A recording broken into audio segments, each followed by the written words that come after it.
That went really fuzzy. There we go, I hope. So, what I've been talking about in the last 3 videos is what's called induction. And that is broader in scope than what I usually mean by this. But the idea is you induce a current in a coil based on changing the flux through the coil. But what I want to talk about is, and the way we've expressed this is just, hey, there's a magnetic field here, and in some way it changes. But what if we don't express the field? What if instead we talk about the field being generated by one coil? All right, so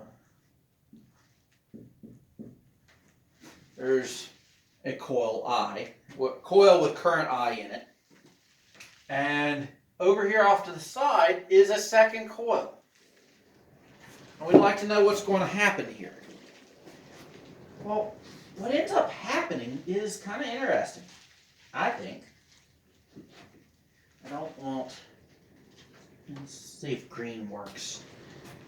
So the idea is current flows through this first coil that's in purple, what's called the primary. And the way this is set up, all right, there's no real good way of drawing this, but the goal is to put the field that way through both coils.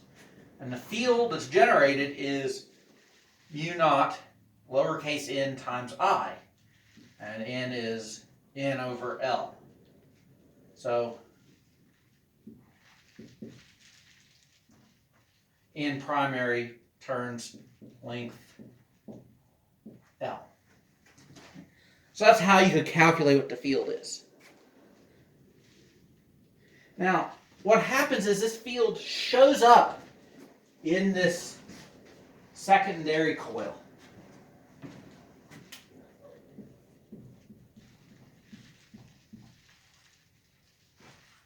Which we'll call NS.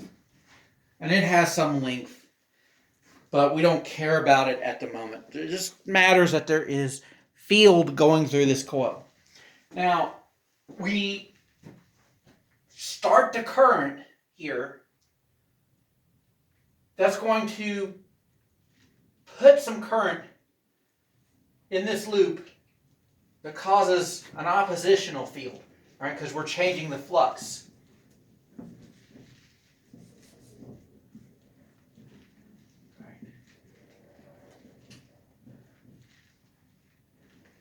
So we change this flux, and so this field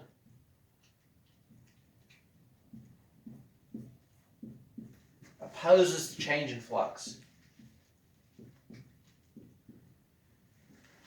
And that's going to cause the opposite current to flow in here. Now, the idea is this coil lets you generate some field here. This coil lets you generate a brand new current based on that field. Now, of course, there's other things going on, is that this field isn't uniform. Some of the field lines miss this. So when this generates a field, you have to measure the field here to figure out what the flux is and figure out what the oppositional field is, what Lenz's law is going to do. Right. However, we can make this work. And so I'm going to draw a new diagram here. And it turns out we don't even need the magnetic field in this.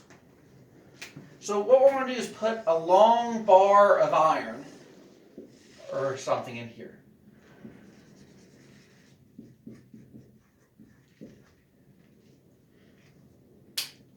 And around it we're going to put a coil. And this will be our primary coil, N primary. And I'll have some current I primary. And then down here we'll put another coil, is N secondary. And it'll have some current flowing probably this way is I secondary.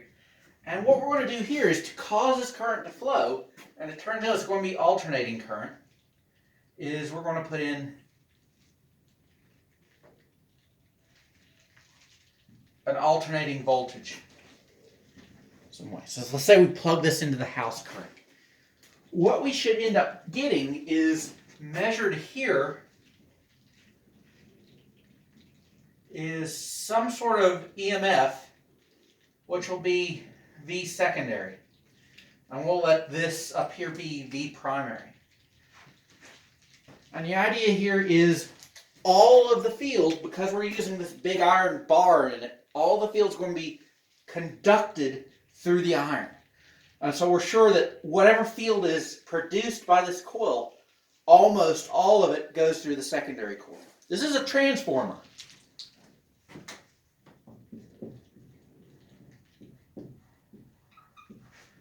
And for transformers, things work really nicely. What we do is we say the energy is conserved.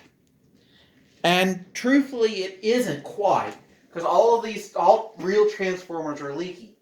But for an ideal transformer,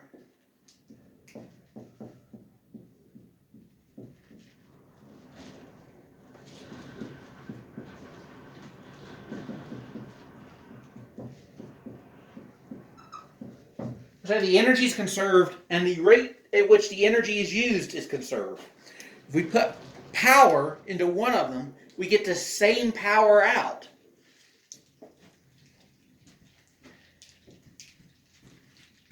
So we can ask, what is going to happen here? Well, the magnetic field that we generate depends on the number of turns, and so we can relate the primary voltage and the number of turns to the secondary voltage and the number of turns. Right, the idea is that the field generated through the secondary coil is going to cause your secondary voltage, and that depends, again, on the number of turns. So we can write a ratio. The primary voltage over the secondary voltage has to equal the number of turns on the primary over the number of turns on the secondary, which is great. That lets you do things like have a phone charger, and it runs off of the house current. So you plug it into 120 volts, and it's a 10-to-1 transformer, and you get 12 volts out. And then you do business with that. Or it's a 20-to-1 transformer, and you get 6 volts out, and that's probably more useful to charge your phone. These are in the old days before everyone had USB things. You had a big wall wart that plugged into the wall. But those were transformers, and there's transformers everywhere. Right? Most of the power generation, the vast majority of power generation depends on transformers. Because throughout all of these things there are resistances. And your power loss is based on heating up the stuff, which depends on I squared R.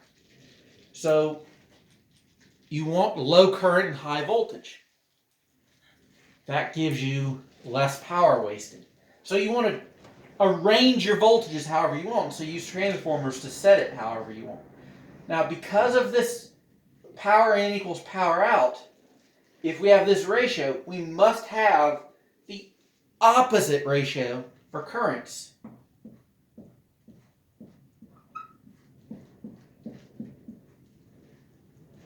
There's a P there, not a D. The idea is the product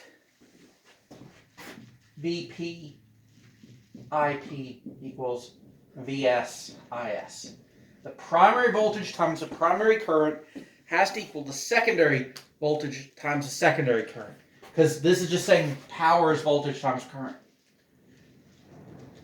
And so we can relate the voltages and currents, and both of those have to be related to the number of turns, or the turns ratio.